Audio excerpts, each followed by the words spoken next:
जो भी गया वह कभी भी लौटकर वापस नहीं आया। भारत के इतिहास के पन्नों को पलटकर देखा जाए तो कई ऐसी कहानियाँ छिपी हुई हैं। यह केवल कहानियाँ ही नहीं बल्कि हकीकत है। आज हम आपको एक ऐसे ही किले के इतिहास से रूबरू कराने जा रहे हैं जहाँ पर जाने से लोग डरते हैं। यहाँ तक कि भारत सरकार ने भी इस जगह पर जाने से मनाही की है। हम बात कर रहे हैं राजस्थान के अलवर ज़िले में अरावली पर्वतमाला के एक गांव में स्थित भानगढ़ किले की, जो अपने आप में कई भूतिया कहानियों को दबाए हुए हैं।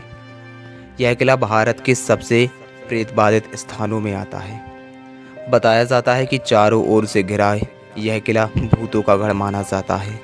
भानगढ़ किले का निर्माण 17वीं शताब्दी का बताया जाता है।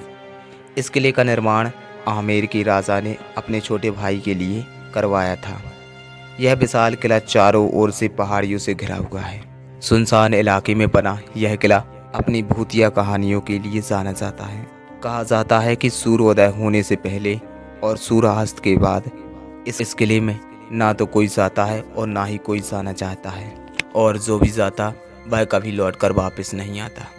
इस किले के भूतिया होने के पीछे एक कहानी प्रचलित है, जिसके अनुसार कहते हैं कि भानगढ़ की राजकुमारी रत्नावती बहुत खूबसूरत हुआ करती थी।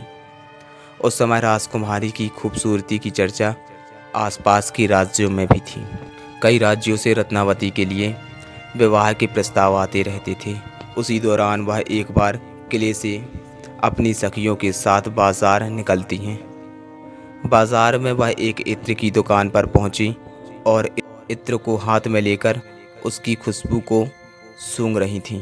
उसी समय उस दुकान से कुछ ही दूरी पर सिंधु सेवड़ा नामक एक व्यक्ति खड़ा था, जो एक तांत्रिक था और काली विद्याओं में निपुण था। वह खड़ा होकर राजकुमारी को देख रहा था। यह तांत्रिक उसी राज्य का रहने वाला था।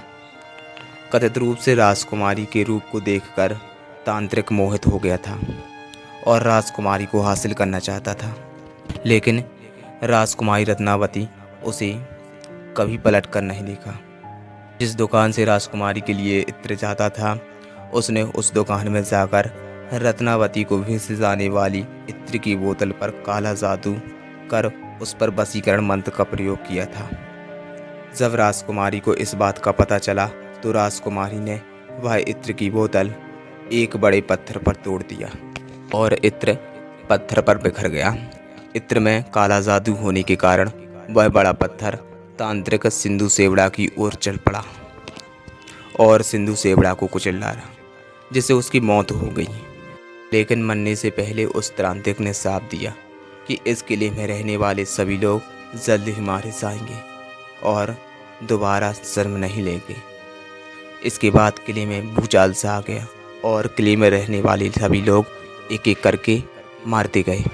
और यही कारण है कि आज जो भी इस किले में जाने की कोशिश करता है वह मारा जाता है या रहस्यमय तरीके से गायब हो जाता है। भारत सरकार भी इस जगह पर जाने से डरती है। इसीलिए भारत सरकार ने सूर्योदय और सूर्यास्त के बाद इस जगह पर पूर्णतः प्रतिबंध लगा दिया है। इस किले के आसपास कोई भी नहीं भटकता है।